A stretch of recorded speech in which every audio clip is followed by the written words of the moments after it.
एक स्त्री म्हणून कधी कधी आपल्याला असं वाटतं ना, मी कधी कधी ह्या देवी समोर येऊन खरं खरं सांगते, मी मला काही वैताग आला विनाकारण असं वाटलं की नाही, अरे आपण स्त्रीच्या जन्माला आलो म्हणूनच इतका संघर्ष आहे का, काय चूक आहे आपली, असं प्रत्येक स्त्रीला वाटतंच ना. किती आपण स्त्री जन्म म्हणून जन्माला आलो, किती लोक आपल्या जन्माचा उत्सव साजरा करतात, किती जणांना आनंद होतो की आपण त्यांच्या घरी एक त्यांची शक्ती म्हणून किंवा त्यांच्या घरामध्ये एक आपण स्त्री म्हणून जन्माला आलो तर किती लोक आनंद करतात. खूप कमी लोक ना.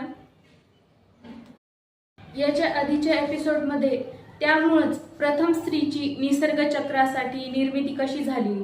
स्त्रीची शक्ती काय आहे, स्त्री सुंदर असते पण मग ती शक्तिवान कस काय आहे,